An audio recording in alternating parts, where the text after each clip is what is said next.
톰 크루즈는 전 세계에서 가장 사랑받는 배우 중 한 명입니다. 탑건, 미션 임파서블 시리즈를 통해 그는 헐리우드의 상징이 되었고 믿을 수 없는 액션과 완벽한 자기관리로 살아있는 전설로 불립니다. 하지만 그를 이야기할 때 빠지지 않는 키워드가 하나 있습니다. 바로 사이언톨로지. These are the times now, people. These are the times we will all remember. 이를 두고 많은 사람들이 궁금해했습니다. 어떻게 그처럼 이성적이고 철저한 배우가 그런 종교에 깊이 빠질 수 있었을까? 그 질문에 대한 답은 톰 크루즈라는 배우가 아닌 한 사람의 인생을 들여다볼 때 비로소 보이기 시작합니다. 그리고 그 시작은 불안정했던 그의 어린 시절부터 시작되었습니다. Dweller H.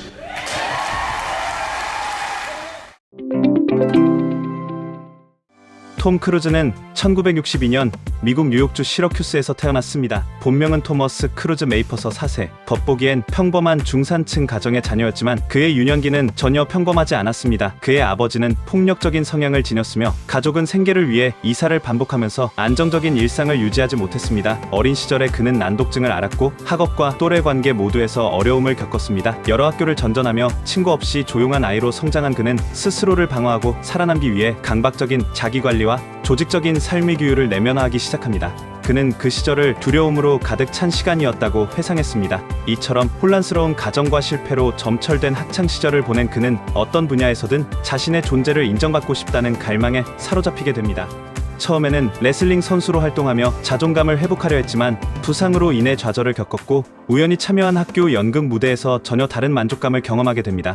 무대 위에 집중, 관객의 반응, 연기를 통해 얻게 된 존재감은 그의 인생을 완전히 바꾸었습니다. I guess in high school you did a production of Guys and Dolls. Guys and Dolls. It felt good, you know? All of a sudden it just felt right. It felt like something I wanted to do. I'm dyslexic and a structured education for 5-6 more years was not something I was looking forward to college. So I was going to take time off anyway and just travel around the country, around the world, just kind of hang out.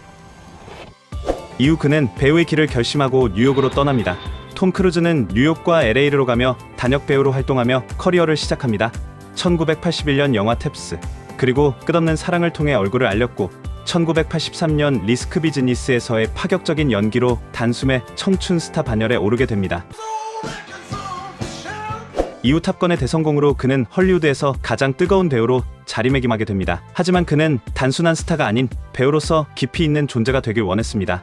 그는 레인맨, 매그놀리아 등 다양한 작품을 통해 외모와 인기 이상의 연기력을 갖춘 배우로 거듭나고자 했습니다. 그 과정에서 그는 철저한 신체 단련, 디테일한 감정 분석, 규칙적이고 완벽주의적인 습관을 통해 스스로를 단련해 나갔습니다. 동시에 그는 통제 가능한 질서와 내적 평화를 추구하기 시작합니다. 이 시기 그는 처음으로 사이언톨로지를 접하게 됩니다. 톰 크루즈에게 사이언톨로지를 소개한 것은 첫 번째 아내 미미 로저스였습니다. 미미는 어릴 적부터 사이언톨로지와 깊은 인연이 있었고 그녀의 가족도 이 종교 활동에 적극적으로 참여하고 있었습니다. 사이언톨로지는 1954년 미국의 공상과학 소설가 로너버드가 만든 신흥 종교로 과학기술을 응용한 상담과 훈련을 통해 정신적, 영적 문제를 극복하고 인간이 원래 지닌 능력을 되찾을 수 있다고 주장합니다. 즉, 내면의 장애를 제거함으로써 진정한 자아를 회복하고 삶의 질과 만족도를 높이는 것을 목표로 한다고 합니다.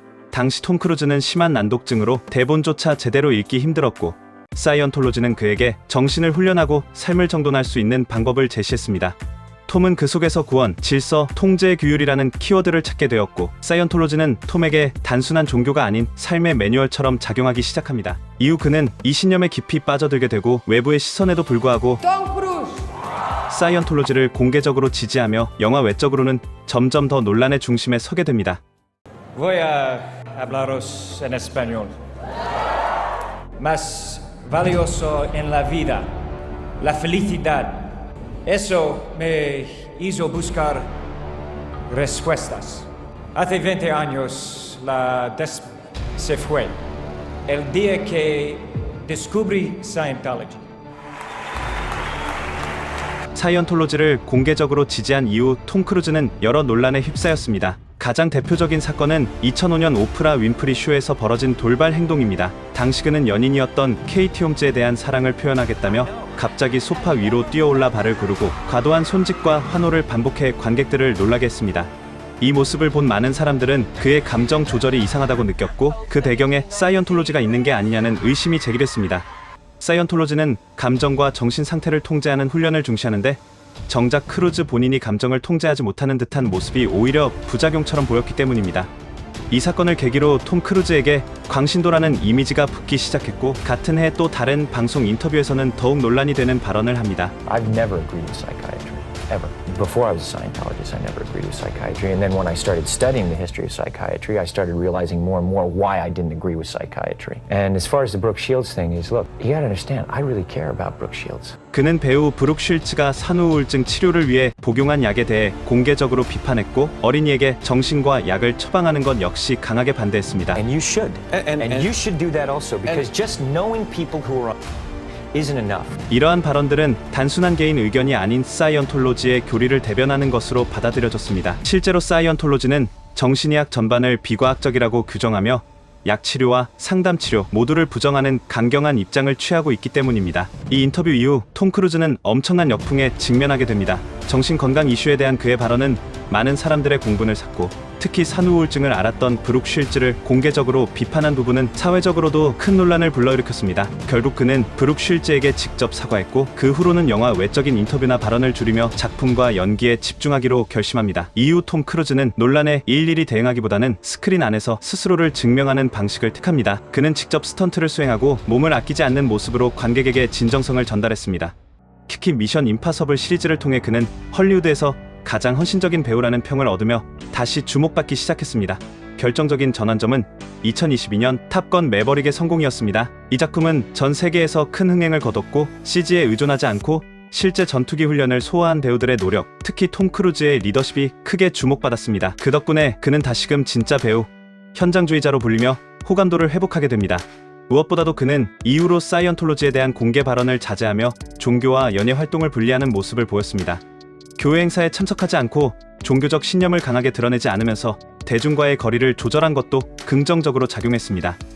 그 결과 사람들은 그의 논란보다는 끊임없는 자기관리, 프로페셔널한 태도, 그리고 인간적인 노력을 더 주목하게 되었고, 톰 크루즈는 다시 할리우드 최정상의 자리에 우뚝 설 수 있었습니다.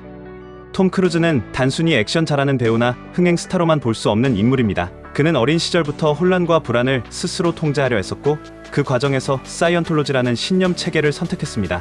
그에게 사이언톨로지는 이상한 종교가 아니라 자신의 삶을 정리하고 중심을 잡기 위한 도구 같은 존재였습니다. 감정을 훈련하고 규칙 있는 삶을 만들며 마음의 안정을 찾을 수 있었기 때문이죠. 하지만 이 믿음은 결국 대가를 요구했습니다.